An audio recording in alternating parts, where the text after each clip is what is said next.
Hello guys and welcome back to the F1 Tuber YouTube channel, and once more Singapore provides an unexpected a pulsating fight for pole position all the way to the end, and I am just dumbfounded by the qualifying result. But let's get straight into the results. Out of absolutely flipping nowhere, Charles Leclerc takes pole position for Ferrari. He now has the most pole positions in the 2019 season. He stole it away from Sebastian Vettel at the very end. Lewis Hamilton, though, does split the Ferraris in P2. Verstappen is P4, with Bottas and Albon P5 and 6, with Sainz, Ricciardo, Hülkenberg and Norris rounding out the top 10. Now, as we look to the second half, or the lower half of the field, we have Perez, Giovinazzi, Gasly, Raikkonen, Magnussen, Kvyat, Stroll, Grosjean, Russell and Kubica. Coming to this weekend, and despite bringing upgrades to this Grand Prix, with the track not suiting the Ferrari car, the Scuderia were expected to struggle, but here they come in qualifying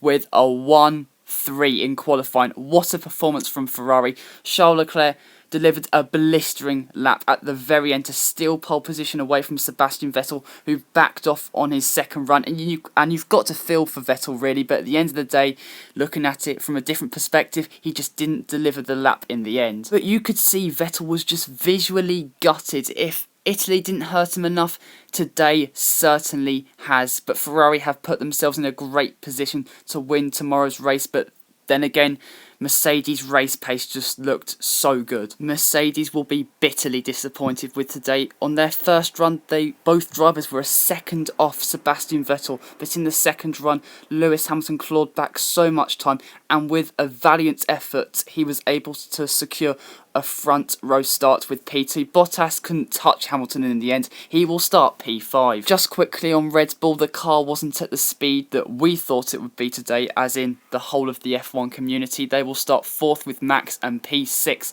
with Alex Albon.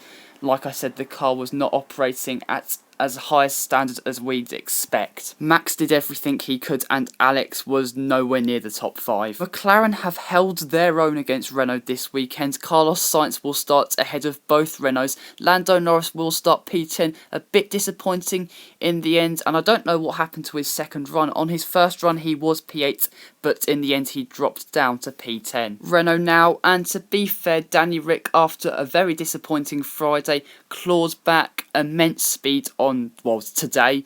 He did very well to outqualify his teammate Nico Hülkenberg, and he starts P8. Hülkenberg will start P9, so a pretty decent place for Renault to score some points tomorrow. Racing Point, well, Perez did all he could to secure P11, but then again he will drop back 5 places for a gearbox change after a heavy rear impact in FP3. Lance Stroll, back to his old qualifying misdemeanours. He qualifies P17 and was knocked out in Q1 once more. Alpha just didn't have enough pace to rival McLaren and Renault, but quickly on Giovinazzi, he did a very good job to hold his own against Kimi Raikkonen.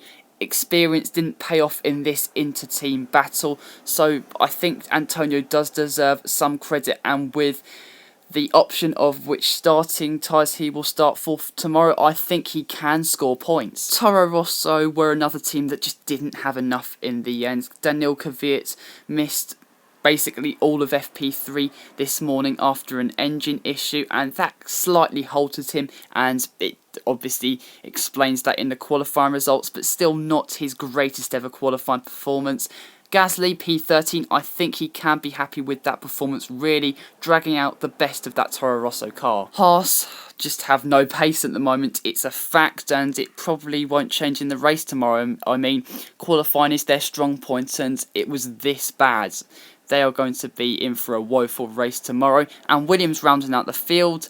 3/10 is all that separated Russell and Kubica, but Russell did out-qualify Kubica once more. But guys, that is it for my qualifying review. What a qualifying session we witnessed. I mean, unpredictability right from the get-go, and I am intrigued of what will unfold in the race tomorrow. Hopefully F1 can continue its string of brilliant races. Now guys, I am 95% certain that there will not be a race review for the Singapore Grand Prix because of certain things that I have to do tomorrow, which I am very annoyed with, and basically I'm going to miss the race, so I'm going to have to catch up on that, and then I'll just run out of time to do a race review, so I apologise for that. There is like a 5% chance that I will be doing a race review, but don't count on it. But guys, that is it for today's video. Please like this video, comment down below what you thought of this video slash review, and tell me what you thought of today's qualifying sessions, and please subscribe to the F1 Tube YouTube channel.